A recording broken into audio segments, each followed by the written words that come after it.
ठीक है, स्टार्ट करते हैं आज का क्लास। फिर आज हो गया आपके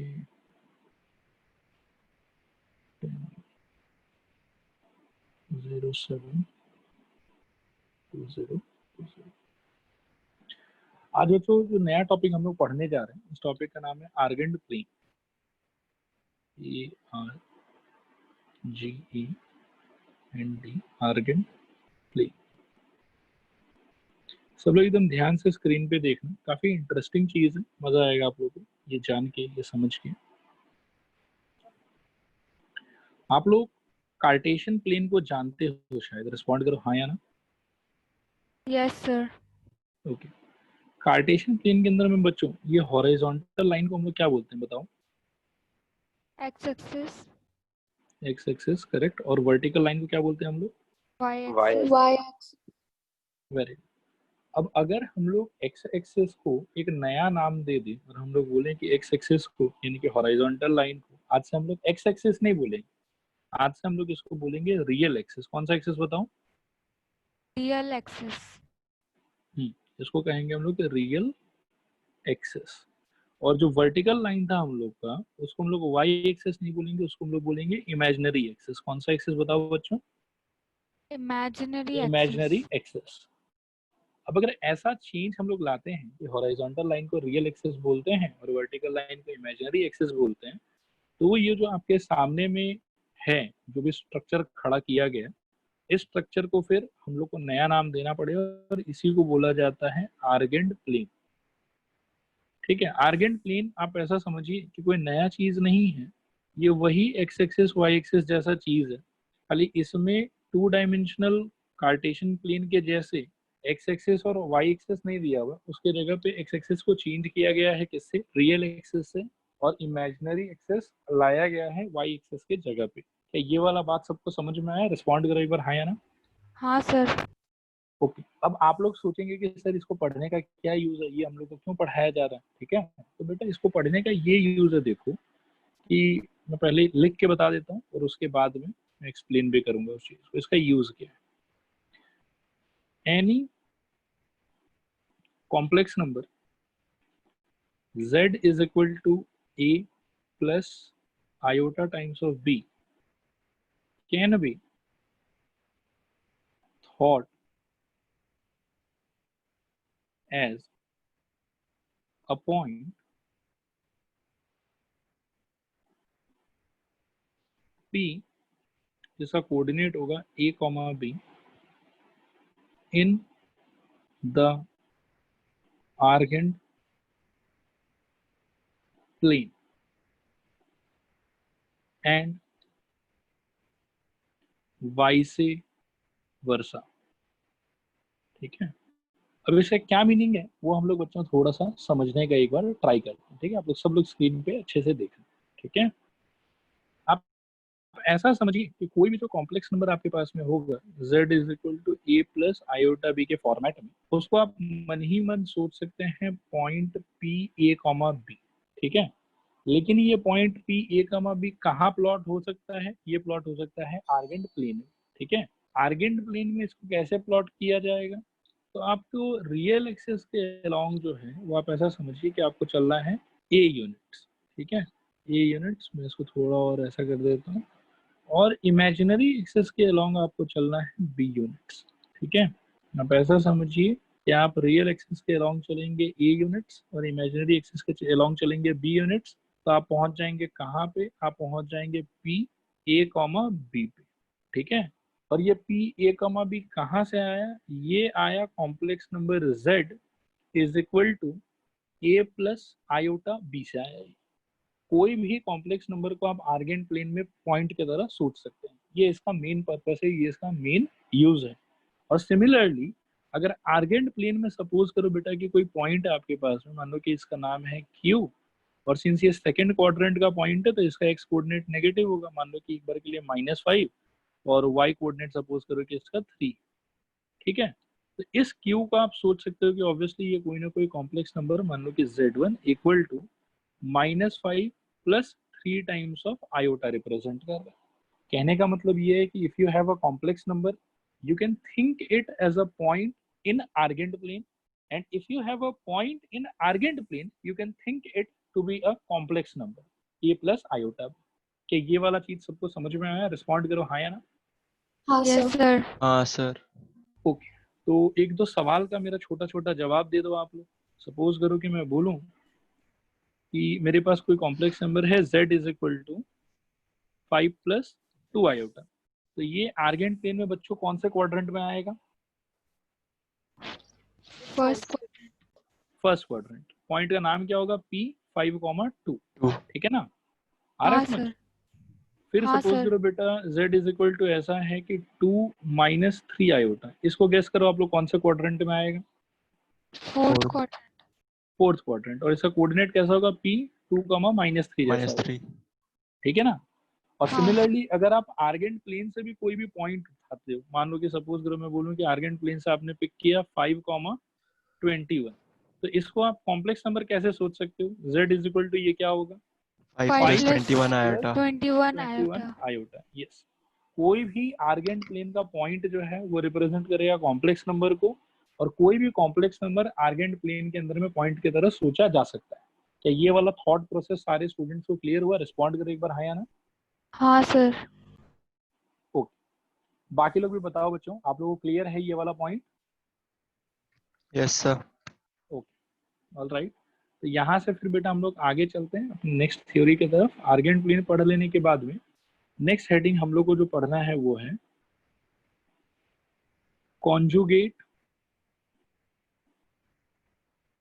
ऑफ अ कॉम्प्लेक्स नंबर। ये कॉम्प्लेक्स नंबर के कॉन्जुगेट का क्या मतलब होता है ये पढ़ना है नेक्स्ट हम लोग। अब देखो कॉन्जुगेट का बड़ा ही सिंपल डेफिनेशन, ठीक है, इसको मैं पहले आप लोगों को आर्गेंट प्लेन के हेल्प से बताता हूँ और फिर हम लोग इसको नॉर्मल टर्म्स में डिस्कस करेंगे। सपोज करो बेटा कि आर्गेंट प्लेन के अंदर में आपके पास में कोई पॉइंट है, मान लो ये वाला, और इस पॉइंट का नाम है सपोज करो p a, b। ठीक है, अब रियल एक्सिस को, जो हॉरिजॉन्टल वाला जो है वो आपका रियल एक्सिस होगा और वर्टिकल वाला जो है वो आपका इमेजिनरी एक्सिस होगा। तो रियल एक्सिस को प्लेन मिरर मान के, प्लेन मिरर आप लोग जानते हैं जो नॉर्मल हम लोग घर पे यूज करते हैं वो प्लेन मिरर होता है।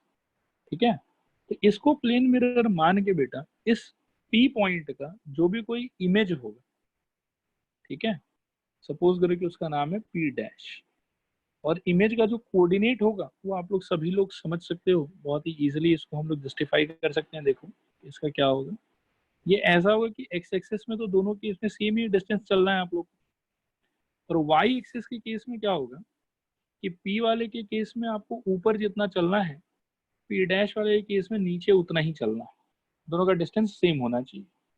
तो अगर P पॉइंट का कोऑर्डिनेट बच्चों a, b है, यानी कि x की तरफ a चला गया होगा या रियल की तरफ a यूनिट चला गया होगा, और इमेजिनरी की तरफ कितना यूनिट ऊपर चला गया होगा b, तो P डैश के केस में भी नीचे कितना यूनिट चला जाएगा? b यूनिट चला जाएगा। तो अल्टीमेटली इसका कोऑर्डिनेट क्या होना चाहिए? a, minus b। ठीक है, तो अब बात ऐसा है कि P डैश जो होता है, P dash is called conjugate of P and P is called conjugate of P dash। ये आया समझ में आप लोग को? रिस्पॉन्ड करो हाँ या ना। हाँ हाँ सर। सर। ओके, अब ये तो बेटा बात हो गया ज्योमेट्रिकल टर्म्स में। अगर मतलब एल्जेब्राइक, हाँ बोलो। मतलब इसमें अगर P डैश होगा कॉन्जुगेट ऑफ P तो P भी P डैश का कॉन्जुगेट होगा। हाँ हाँ बिल्कुल, जैसे हम लोग बचपन में बोलते थे ना बेटा कि 2 is multiplicative inverse of half and half is multiplicative inverse of 2, याद है हाँ ऐसा? सर। हाँ सर। तो वैसे ही अगर P डैश का कॉन्जुगेट है तो P डैश P का कॉन्जुगेट होगा। ठीक है, ओके सर। तो ये तो हो गया ज्योमेट्रिकल टर्म्स में बात। ज्योमेट्रिकल टर्म्स में क्या हुआ बात कि कोई भी कॉम्प्लेक्स नंबर के कॉन्जुगेट का मतलब क्या होगा?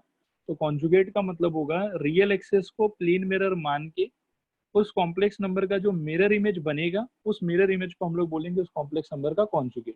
क्या ये ज्योमेट्रिकल डेफिनेशन सबको समझ में आया? रिस्पॉन्ड करो हाँ या ना। हाँ सर।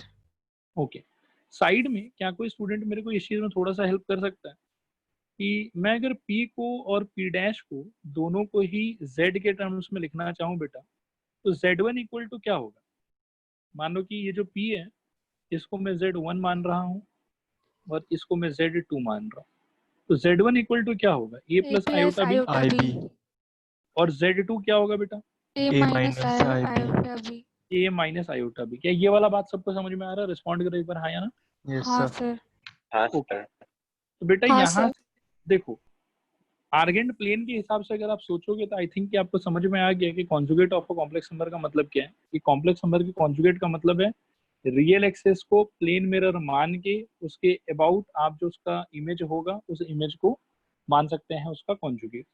और एल्जेब्राइक टर्म्स में, ठीक है, एल्जेब्राइक टर्म्स में ऐसा है कि इफ, यहाँ पे मैं लिख देता हूँ, if z equal to a plus iota b is any complex number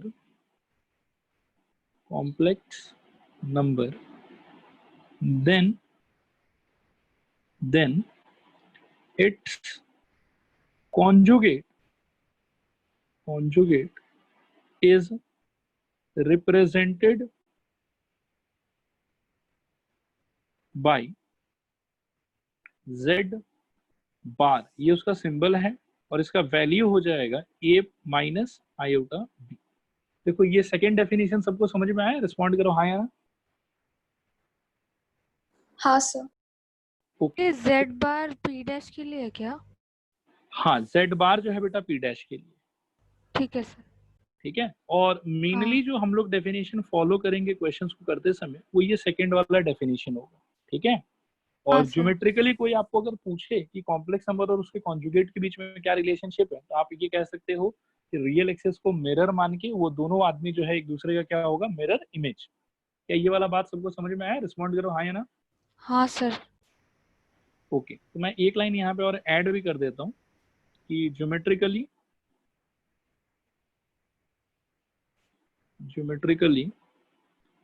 z and z bar are mirror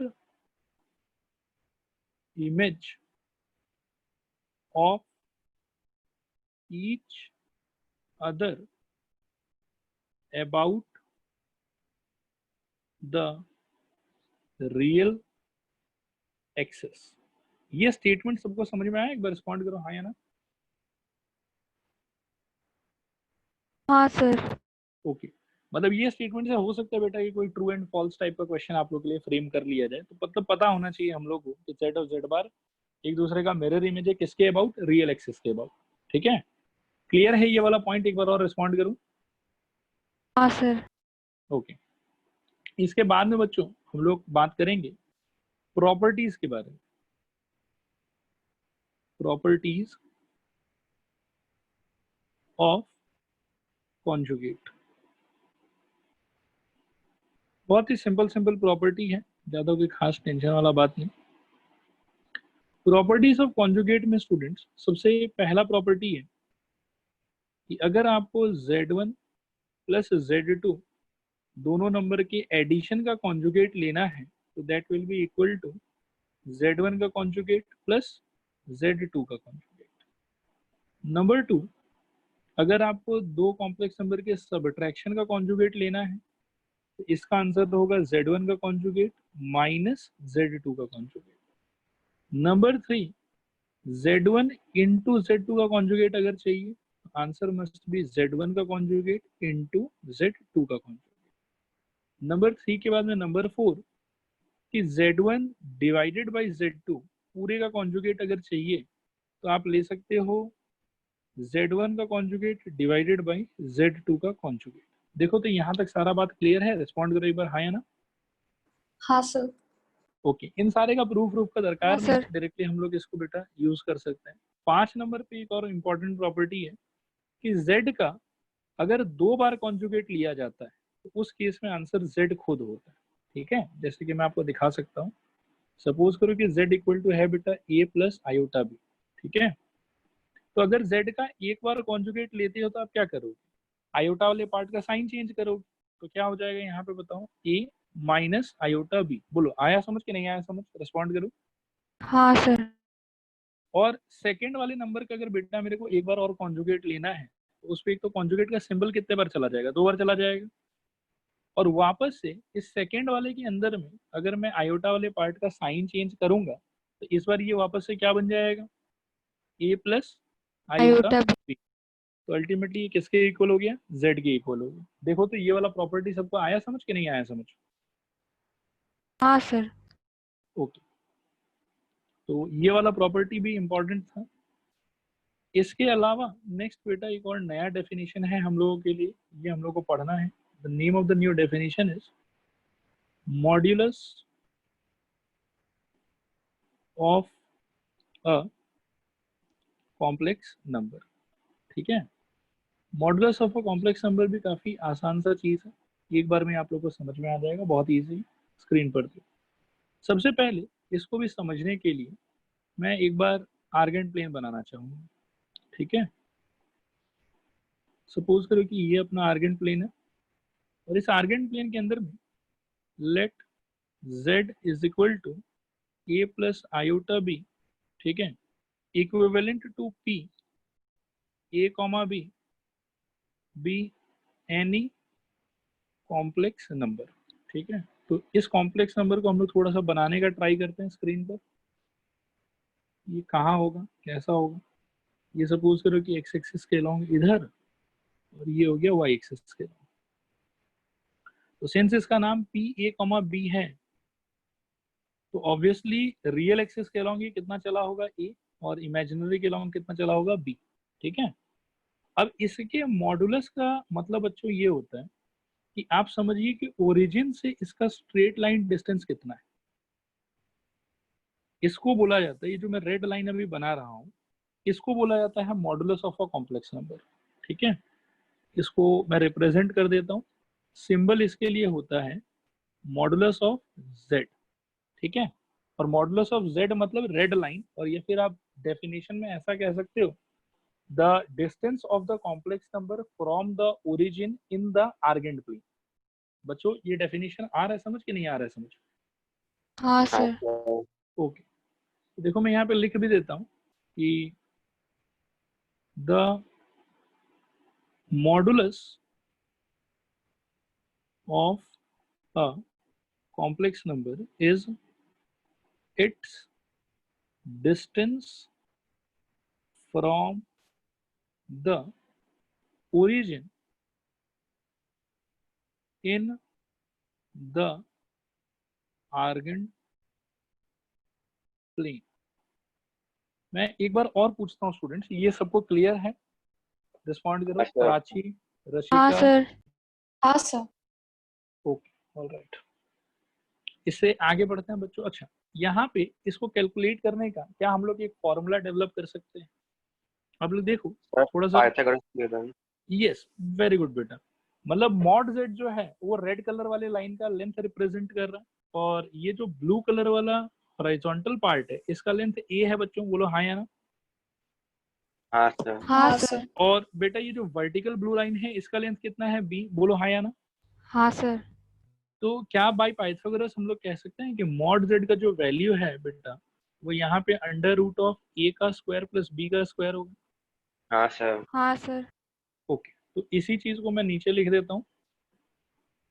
it is given by mod z is equal to under root of A square plus B square. अब इसको कई बार ऐसे भी कुछ लोग interpret करते हैं कि this is equal to under root of real part of z का whole square plus imaginary part of z का होल स्क्वायर।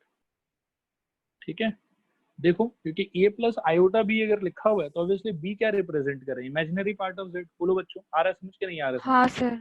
हाँ सर। ओके, इसका एक दो एग्जाम्पल पे प्रैक्टिस करके देखते हैं बेटा, थोड़ा आप लोग बताना मेरे को। ठीक है, सपोज करो कि z इज इक्वल टू बेटा दिया हुआ आप लोग को 2 प्लस 3 आयोटा। कोई बताएगा मेरे को मॉड z का वैल्यू क्या होना चाहिए? 2/2 square plus 3 square. Root over 2 square plus 3 square. अच्छा मैं एक क्वेश्चन पूछता हूँ कि root over 2 square plus 3 square correct है कि 2 स्क्वायर प्लस 3 आयोटा का होल स्क्वायर करेक्ट है? सर फर्स्ट वाला। फर्स्ट वाला। फर्स्ट वाला। फर्स्ट वाला करेक्ट है, बिल्कुल बिल्कुल सही आइडेंटिफाई किया आप लोगों ने। सेकंड वाले में गलती मत करना, ठीक है? आयोटा को नहीं इंक्लूड किया जाता while writing the imaginary part. Okay, तो ऑब्वियसली फर्स्ट वाला करेक्ट है और आंसर कितना हो जाएगा बच्चों? Under root of 13। 4 plus 9 which is equal to under root of 13। I hope कि सबको समझ में आ गया। रिस्पॉन्ड करो हाँ या ना। हाँ सर। हाँ सर। अच्छा वेरी गुड बेटा। अब एक चीज मेरे को और थोड़ा सा बताओ आप लोग कि z इक्वल टू, सपोज करो एक नया एग्जांपल ले रहा हूँ, ठीक है? z इक्वल टू सपोज करो बेटा कि 4 आयोटा, ये 4 आयोटा छोड़ो, 4 माइनस 3 आयोटा है। मॉड z क्या होना चाहिए? Root over 4 whole square plus 5 3 का whole square. 4 square plus minus 3 का होल स्क्वायर। -3 ठीक का है, होल। 3 का नहीं, क्योंकि इमेजिनरी पार्ट इस बार क्या होगा बच्चों? -3। तो this will be equal to under root of 16 plus 9 और विच इज इक्वल टू, हाँ सही आइडेंटिफाई किया आप लोगों ने, 25 इज इक्वल टू 5। ये समझ में आया सबको? रिस्पॉन्ड करो हाँ या ना। हाँ सर। ओके, तो आई थिंक कि मॉडुलस का डेफिनेशन सबको समझ में आ गया अच्छे से, ठीक है? अब एक इम्पॉर्टेंट चीज बेटा हम लोग पिछले फिगर से नोटिस कर सकते हैं, ठीक है? सोचना आप लोग, पी का जो मॉडुलस होगा बच्चों, क्या हम लोग उसको, मैं एक नया कलर ले लेता हूँ पर्पल, ठीक है? पी के मॉडुलस को क्या हम पर्पल लाइन से डिनोट कर सकते हैं? बताना जरा हाँ या ना। सर। हाँ okay sir. Okay, let me take one more colour, like say green, ठीक है? क्या हम बेटा पी डैश के मॉडुलस को ग्रीन कलर से रिप्रेजेंट कर सकते हैं? हाँ सर। हाँ okay, and do you think कि पर्पल वाला और ग्रीन वाला का लेंथ सेम होगा? हाँ Yes, सर। sir. हाँ सर। ये बहुत इंपॉर्टेंट ऑब्जर्वेशन है, ठीक है? मैं इसको यहाँ लिख देता हूँ, आगे क्वेश्चंस करते समय भी कहीं कहीं पे ये वाला नोट हम लोगों के काम में आएगा, ठीक है? नोट, देखो नोट क्या है? नोट इज बेटा कि modulus of z is always equal to modulus of z conjugate, ठीक है? ये समझ में आया सबको? एक बार रिस्पॉन्ड करो हाँ या ना। हाँ सर। ओके, इसको याद रखना बच्चों। इसके अलावा नेक्स्ट बस वही चीज है कि प्रॉपर्टीज ऑफ मॉडुलस पढ़ते हैं हम लोग, प्रॉपर्टीज ऑफ मॉडुलस, ठीक है? पिछले बार जैसे प्रॉपर्टी हमने पढ़ा था उसी तरीके से इस बार भी प्रॉपर्टी पढ़ेंगे। बिगिन करता हूं मैं। सबसे पहला प्रॉपर्टी कि modulus of z1 plus modulus of z2 plus z2 पूरे पे modulus is equal to modulus of z1 plus modulus of z2। जैसे पिछले बार हो गया था वैसा याद रखना कि मॉडुलस के केस में नहीं होता है, ठीक है? इस प्रॉपर्टी को मन में आप बैठा मत लेना, ये रॉन्ग प्रॉपर्टी है, ये यूज नहीं कर सकते हम लोग। फिर 2 नंबर पे modulus of z1 minus z2 is equal to modulus of z1 minus modulus of z2। बेटा ये भी याद रखना कि एग्जिस्ट नहीं करता है, ठीक है? मैं इसको भी लिख के काट दे रहा हूँ, ये भी एग्जिस्ट नहीं करता। नेक्स्ट थर्ड प्रॉपर्टी है कि modulus of z1 into z2 is equal to modulus of z1 into modulus of z2। ये करेक्ट है, ये एग्जिस्ट करता है कि आप इंटू पे मॉडुलस को स्प्लिट कर सकते हैं दो अलग अलग कॉम्प्लेक्स नंबर के बीच में। 4 नंबर पे है प्रॉपर्टी बेटा कि modulus of z1 divided by z2, यहाँ पे भी आप स्प्लिट कर सकते हो, इसको लिख सकते हो mod z1 divided by mod z2, ठीक है? ये 4 प्रॉपर्टी है। और पांचवा तो मैंने नोट आप लोग को बता ही दिया, ये पांचवा मैं प्रॉपर्टी में भी लिख देता हूँ कि modulus of any complex number z is equal to modulus of the conjugate of that complex number, ठीक है? आई होप कि ये सारा बात आप लोग को समझ में आया। रिस्पॉन्ड करो तो यहाँ तक क्लियर है कि नहीं क्लियर है बताओ। हाँ सर। हाँ सर।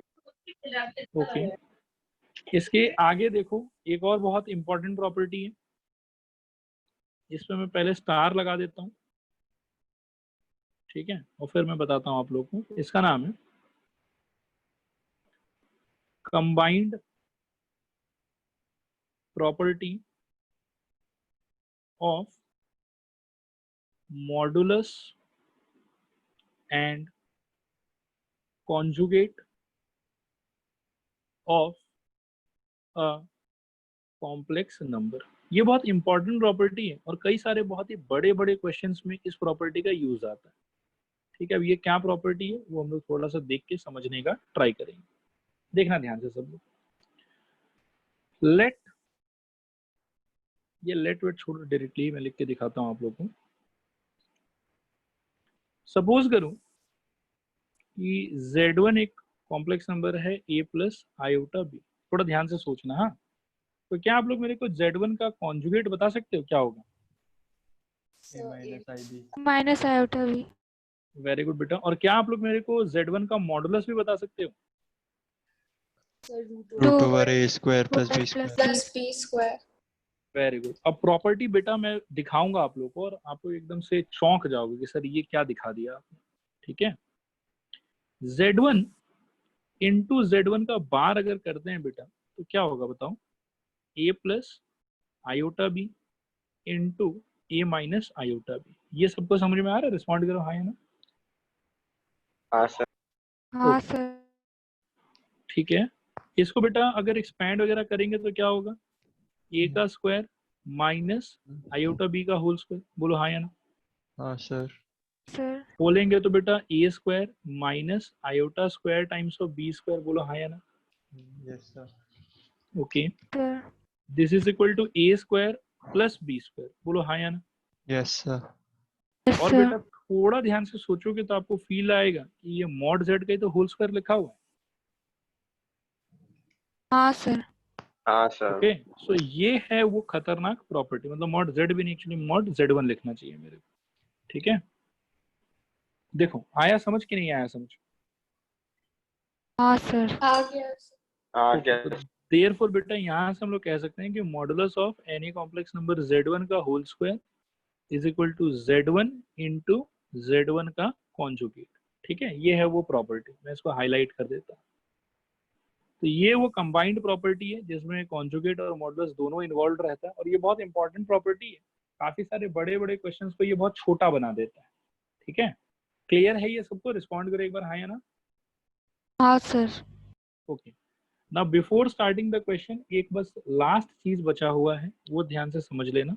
ठीक है, वो ये है बेटा, equality of any two complex number. Equality of two complex number का क्या मतलब है? देखो यहाँ स्क्रीन पे ध्यान से। Let Z1 is equal to a plus iota b and Z2 is equal to x plus iota y। Suppose करो कि ऐसा कोई भी दो रैंडम कॉम्प्लेक्स नंबर है। ठीक है, तो Z1 is equal to Z2। इसका मतलब होगा कि रियल पार्ट को रियल पार्ट के इक्वल होना चाहिए एंड इमेजिनरी पार्ट को इमेजिनरी पार्ट के इक्वल होना चाहिए। ठीक है, और साथ ही साथ अगर रियल पार्ट से इक्वल है एंड इमेजिनरी पार्ट से इक्वल है तो आप कह सकते हो कि Z1 is equal to Z2। मतलब ये एक टाइप से आप ऐसा समझो कि वाइसे वर्सा जैसा चीज। अगर Z1 इक्वल टू Z2 होगा तो real part equal to real part and imaginary part equal to imaginary part होगा। और अगर real part equal to real part and imaginary equal to imaginary part होगा तो आप कह सकते हो कि Z1 is equal to Z2 होगा। बोलो ये वाला चीज आया समझ कि नहीं आया समझ? रिस्पॉन्ड करो। आ गया हाँ सर। सर। बस सर वो हाँ। पॉइंट्स जो है मतलब आर्गेंट पॉइंट सर वो कोइंसाइड होगा ना फिर? हाँ, आर्गेंट प्लेन के हिसाब से अगर बेटा सोचते हो तो ये दोनों पॉइंट जो है आर्गेंट प्लेन के अंदर में कोइंसाइड कर जाएगा। एकदम करेक्ट सोच रहे हो। ठीक ओके है, ये क्लियर हुआ सबको? एक बार रिस्पॉन्ड करो हाँ या ना। सर। ओके, तो इसके साथ बेटा आप ऐसा समझिए कि कॉम्प्लेक्स नंबर का अपना जो थ्योरी है वो थ्योरी पूरा का पूरा खत्म। अब हम लोगों को सिर्फ क्वेश्चंस करना है। ठीक है, और क्वेश्चंस करके फिर इस चैप्टर को कंप्लीट डिक्लेयर करना है। तो मैं क्वेश्चंस के साथ में बिगिन करता हूँ। एक सिंपल सा क्वेश्चन में लेता हूँ। Find mod z and z conjugate if z is equal to 1 plus 2 iota। एक सिंपल क्वेश्चन से स्टार्ट करते हैं, बताओ बच्चों कैसे करें सॉल्यूशन, बोलो बेटा कैसे होना चाहिए। सर z कॉन्जुगेट होगा पहले 1 रुको, माइनस 2 पहले आयोटा। आपको 2 लिखना iota। चाहिए z equal to 1 plus 2 iota, फिर आप लोग क्या कह रहे हो z कॉन्जुगेट क्या होगा 1 1 minus 2 minus iota। 2 iota, very good. And बेटा z का मॉड क्या होगा under root of Over 1 1 square plus 2 1 square. square minus 2 square। 2 square. Minus नहीं बेटा प्लस, हाँ सर। So 1 plus Root over 4 5. And this is equal to root over 5। ये final answer है आप लोग का। आया समझ कि नहीं आया समझ? Yes, Respond sir. करो। हाँ okay sir. All right. Sir। अब बेटा थोड़ा सा घटिया क्वेश्चन लेते हैं, ठीक है। ये तो क्या है कि बहुत आसान था, थोड़ा सा घटिया क्वेश्चन लेते हैं। देखो find same question mod z comma z का कॉन्जुगेट इफ, इस बार z थोड़ा सा फालतू में ले लेता हूँ 1 डिवाइडेड बाई 3 माइनस 2 आयोटा, ठीक है। बताओ आप लोग कैसे करें इसको। सर पहले तो पहले तो आयोटा को ऊपर rationalize लाएगा। परफेक्ट, एकदम सही आइडेंटिफाई किया आप लोगों ने। z इक्वल टू बेटा अपने को जो दिया हुआ है ये काम का फॉर्म है कि बेकार फॉर्म है? बेकार फॉर्म है। ओके तो मल्टीप्लाई करेंगे ऊपर भी 3 plus 2 आयोटा से और नीचे भी 3 plus 2 आयोटा से। आई होप कि ये बात सबको समझ में आ रहा होगा। बच्चों बताओ हाँ या ना। हाँ सर। ओके नीचे कितना आ जाएगा बेटा 13 शायद। काफी ऐसा टाइप का क्वेश्चन अपन ने कर लिया तो मैंने डायरेक्टली लिख दिया 13। बोलो समझ में आ रहा है कि नहीं आ रहा है? हाँ सर। सर ओके और ऊपर क्या बचेगा 3 plus 2 आयोटा। अब इसको बच्चों बांट लेंगे तो ये क्या हो जाएगा 3/13 और प्लस 2/13 टाइम्स ऑफ आयोटा। क्या ये सबको समझ में आया? रिस्पॉन्ड करो हाँ या ना। हाँ सर। हाँ सर। ओके तो ये तो बच्चों हो गया z। तो अब इसका z बार बताओ जल्दी से क्या होगा 3/13 2/13 minus 2/13 minus 2/13 iota. 2/13 iota. And बेटा अगर मैं मॉडुलस पूछूं जब क्या होगा अंडर रूट ऑफ 3/13 3/13 का होल स्क्वायर प्लस 2/13 का होल स्क्वायर। तो this is equal to under root of 9/169 plus 4/169 which is equal to under root of 13/169.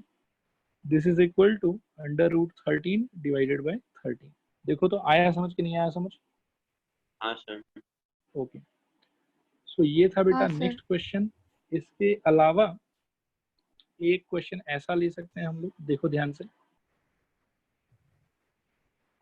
If z1 is equal to 2 plus 3 iota and z2 is equal to 5 minus 4 iota, then find the real part of z1 into z2 bar। बताओ ऐसा question हम लोग कर पाएंगे कि नहीं कर पाएंगे? हाँ सर। आराम से कर पाएंगे। क्या चीज का रियल पार्ट चाहिए बच्चों हम लोग को? रिस्पॉन्ड करो हाँ या ना, मतलब रिस्पॉन्ड करके बताओ क्या चीज का रियल पार्ट चाहिए। Z1 and z1 into conjugate z2 of बार का। ओके तो z1 का खुद का वैल्यू कितना है बच्चों 2 plus 3 आयोटा और z2 कॉन्जुगेट का वैल्यू कितना हो जाएगा? z2 का खुद का वैल्यू है 5 minus 4 आयोटा, इसका कॉन्जुगेट कितना हो जाएगा 5 प्लस Plus 4 4 आयोटा।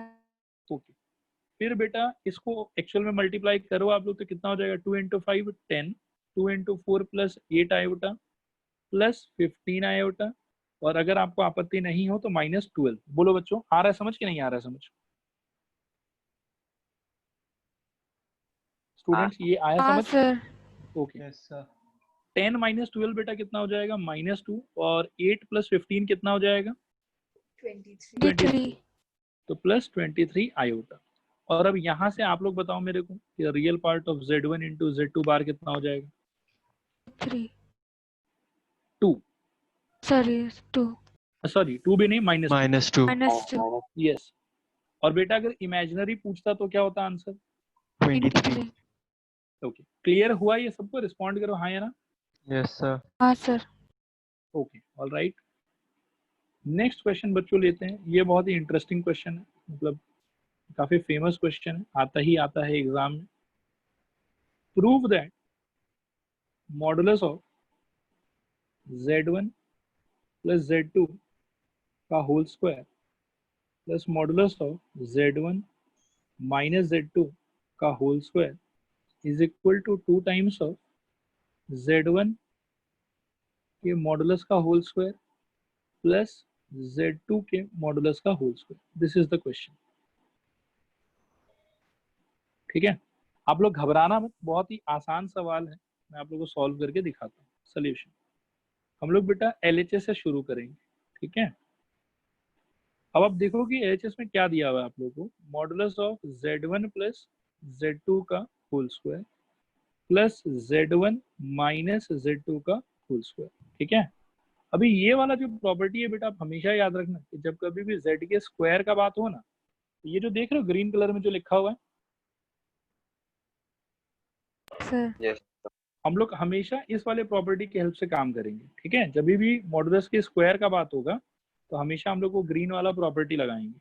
तो क्या बच्चों, इसको हम लोग ऐसे लिख सकते हैं, z1 plus z2 times of z1 plus z2 का होल कॉन्जुगेट, बोलो हाँ या ना,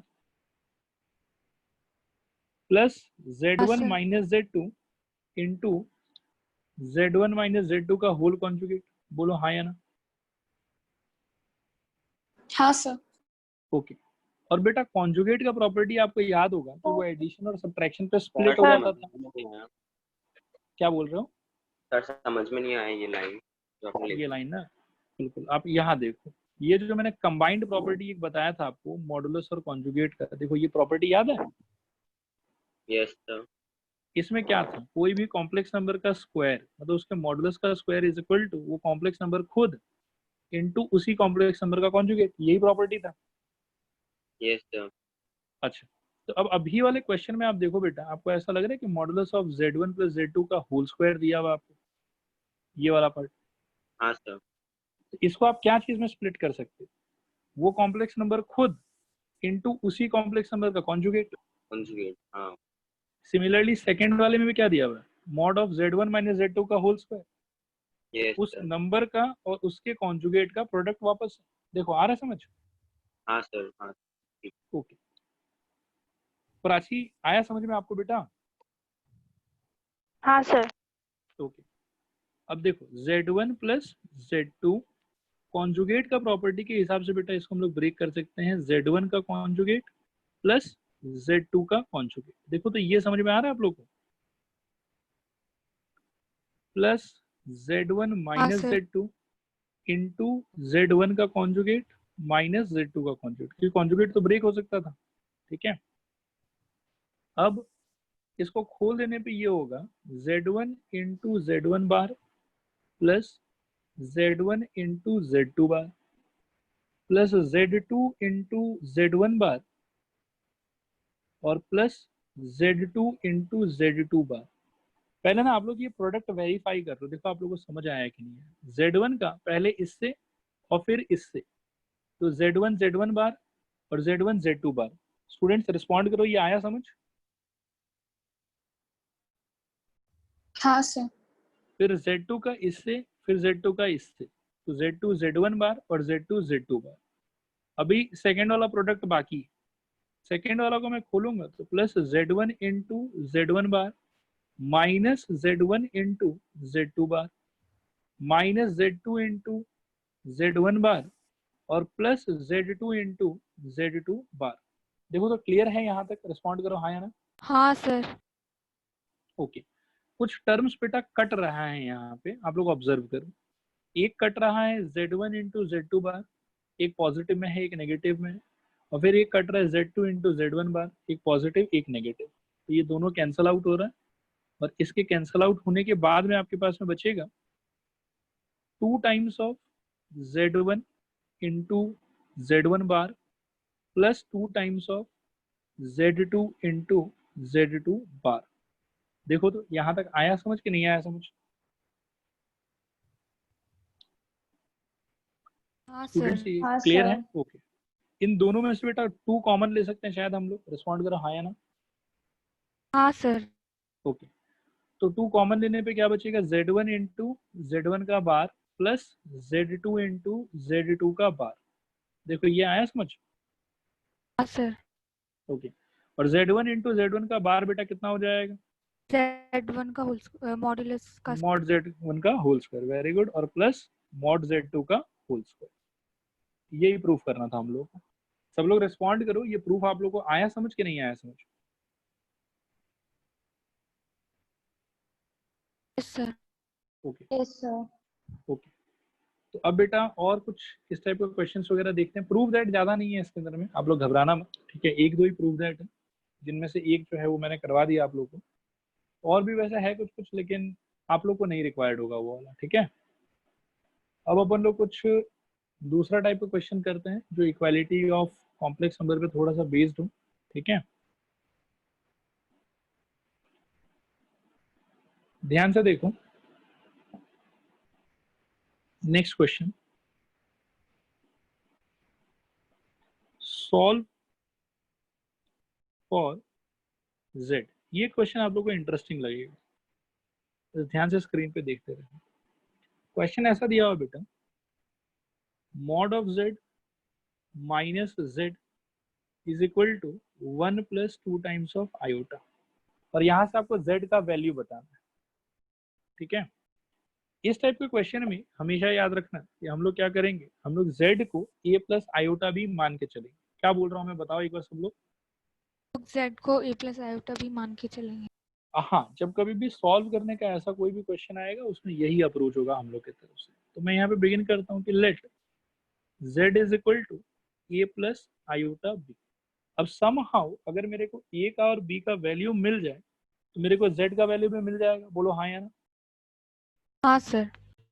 ओके, अब आप देखो ध्यान से कि हम लोग क्या करेंगे। z इक्वल टू हमने माना a प्लस आयोटा b। अब according to question, modulus of a plus iota b minus a plus iota b is equal to 1 plus 2 iota. देखो तो ये वाला लाइन सबको समझ में आया, रिस्पॉन्ड करो हाँ या ना। हाँ सर।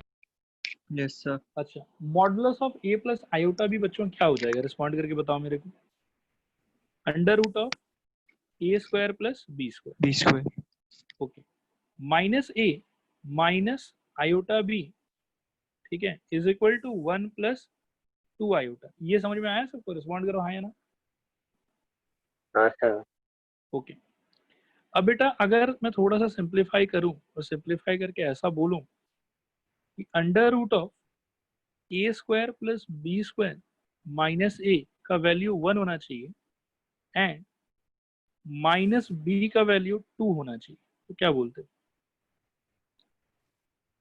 हाँ bye sir. Equality of complex number.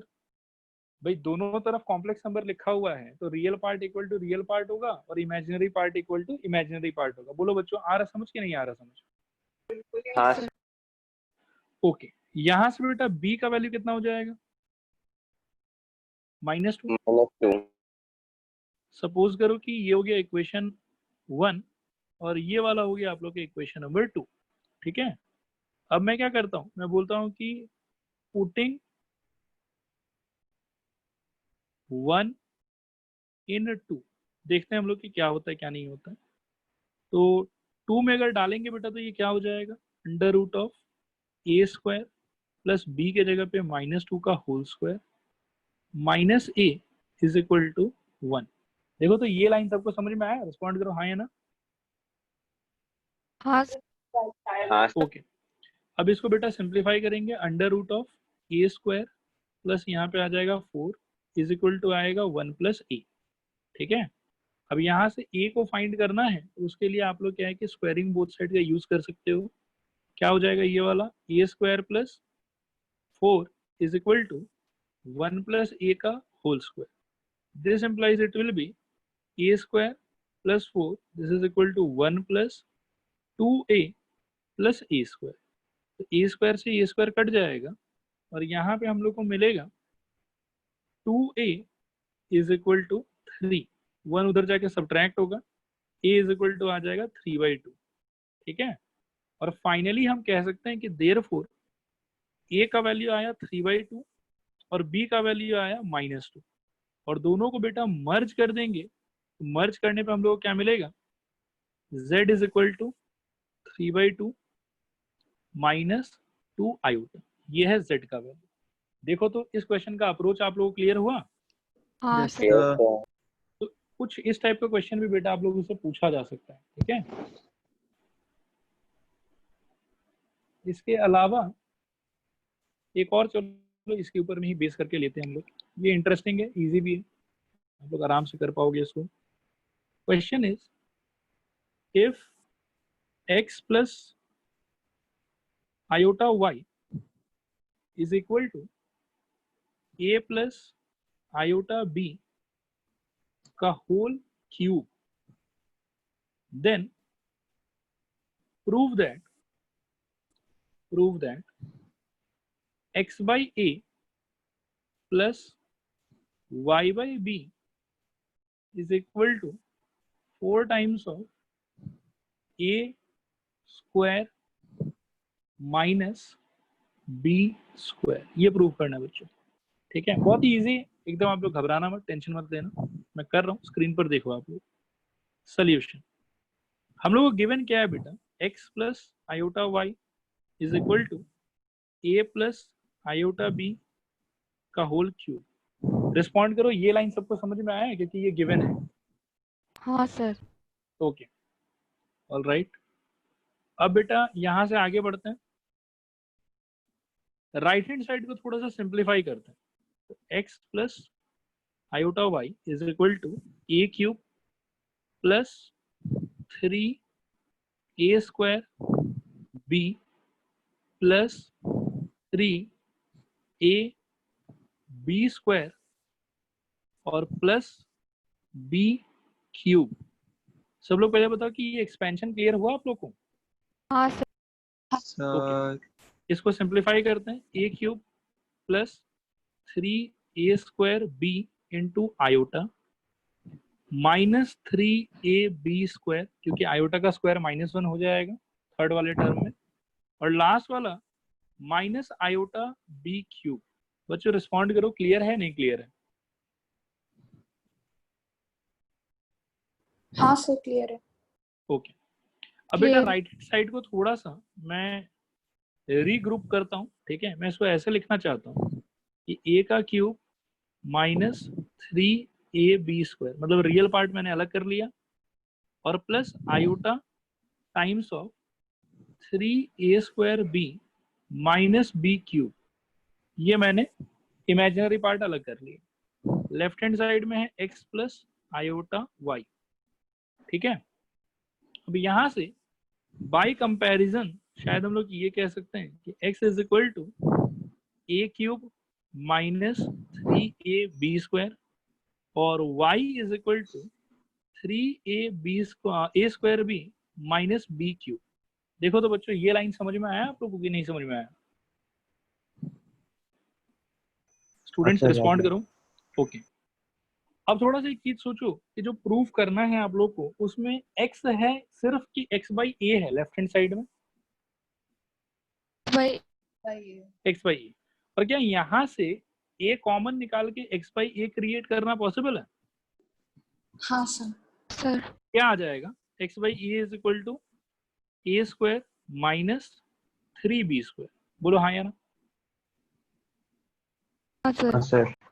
Okay, और बेटा y बाई b का वैल्यू क्या हो जाएगा? 3a A square square minus b square. b square. बस अब कुछ नहीं, देखो इन दोनों इक्वेशन को ऐड कर लो। ये हो गया सपोज करो 1 और ये हो गया सपोज करो 2। तो 1 प्लस 2 जो है वो आपके लिए हो जाएगा x by a plus y by b is equal to a square plus 3a square 4a square और minus 3b square minus b square minus 4b square. हाँ बेटा बताओ। सर y तो -3a स्क्वायर भी प्लस b क्यूब नहीं था क्या? मेरे को नहीं समझा मैं बेटा, फिर बताओ। तो y का वैल्यू मतलब माइनस होल 3a स्क्वायर भी माइनस b क्यूब था। नहीं बेटा, आप गलत एंटिसिपेट कर रहे हो। सेकेंड टर्म और लास्ट टर्म में आयोटा बचा हुआ था, तो y का जो वैल्यू था वो positive 3a² minus b cube था। ओ ठीक है, हाँ बस तो अब ऐड करने पे ये आ गया। अगले स्टेप में आप चाहो तो बस 4 को कॉमन ले लो एंड हेंस प्रूव। बताओ स्टूडेंट्स, ये आया समझ आप लोगों की नहीं आया समझ? हाँ सर। तो इस टाइप का भी कुछ क्वेश्चंस बेटा पूछा जा सकता है आप लोगों से। ठीक है, और एक कैटेगरी और भी है जिसका क्वेश्चन आपसे पूछा जा सकता है। हालांकि मैं एक क्लास और लूंगा आप लोग का इसके ऊपर में, और कुछ क्वेश्चंस में और भी कराऊंगा आप लोग को। ठीक है, लेकिन फिलहाल आज क्लास एंड करने से पहले एक पर्टिकुलर कैटेगरी है जो मैं चाहता हूं कि आप लोगों के साथ में डिस्कस कर लिया जाए।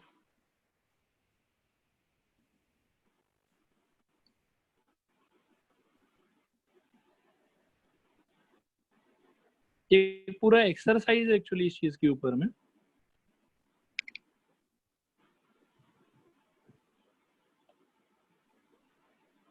हम लोगों ने एनसीईआरटी से पहला एक्सरसाइज पूरा कंप्लीट कर लिया। रिस्पॉन्ड करो एक बार हाँ या ना।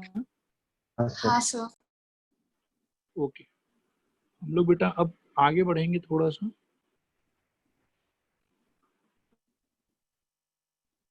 और लास्ट एक्सरसाइज एक है इसका, जिसके अंदर में क्वाड्रेटिक इक्वेशन का सॉल्यूशन मांगा जाता है। वो वाला एक्सरसाइज करेंगे हम लोग। ये देखो, ये वाला एक्सरसाइज 5.3। ठीक है, अब इसमें मैं एक पहले सिंपल पेज क्वेश्चन से, नंबर पेज नंबर इसका 109 है बेटा।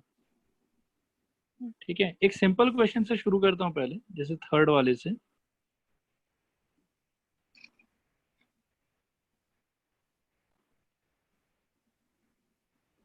मतलब इसमें क्या करना होता है आपको, आपको x निकालना है बस यहाँ से। ठीक है, फाइंड x, ये क्वेश्चन है हम लोग।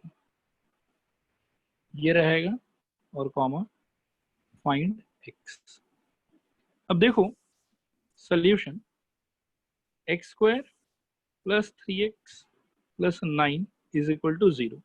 इसको देख के आप लोग को क्वाड्रेटिक इक्वेशन का फीलिंग आ रहा है कि नहीं आ रहा है? रिस्पॉन्ड करो हाँ या ना। हाँ सर। ओके, तो क्वाड्रेटिक इक्वेशन का फॉर्मूला बहुत ही इजीली बेटा इस पे हम लोग लगा सकते हैं, लगा भी देते हैं। देखो पहले तो ये बता दो आप लोग कि आप लोग के हिसाब से यहाँ पे a क्या है, b क्या है और c क्या है? 1 1 3 और 9 9। ठीक है, और x = क्या होता था? -p ± √b² -2 - 4ac 4ac by twice. ये फॉर्मूला सबको याद है? रिस्पॉन्ड करो एक बार हाँ या ना। हाँ सर। तो x = बेटा देखो यहाँ से क्या हो जाएगा, -3 ± √b² यानी कि 3² -4 × a यानी कि 1 × c यानी कि 9 डिवाइडेड बाय 2 टाइम्स ऑफ 1।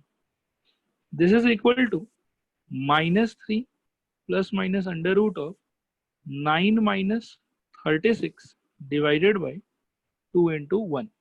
देखो तो यहाँ तक समझ में आ रहा है?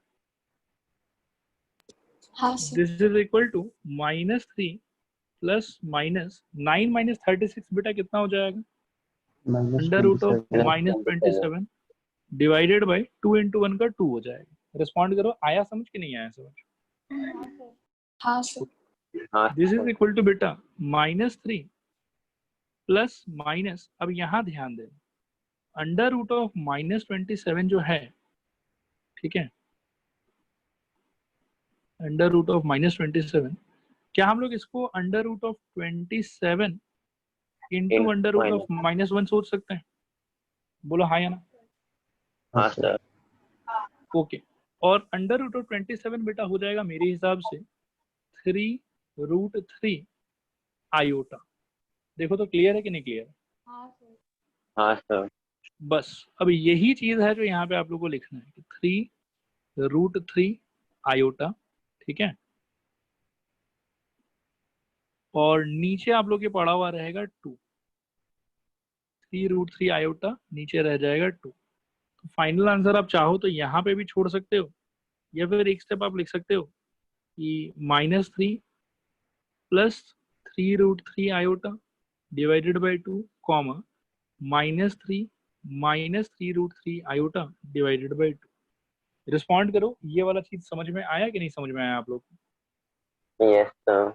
Yes, sir. ओके, तो बस यही था बेटा, और तो वो मतलब क्या है कि इसके अंदर कुछ खास चीज नहीं है। वैसे कुछ और भी इससे डीप क्वेश्चंस हैं, लेकिन मैं पहले सजेस्ट करूंगा आप लोगों की, जितना मैंने आज आप लोगों को करवाया है ना, ये सारा टाइप ऑफ क्वेश्चंस आप लोग एक बार घर पे ध्यान से लिख के अगर पॉसिबल हो तो आप लोगों को प्रैक्टिस कर लेना चाहिए।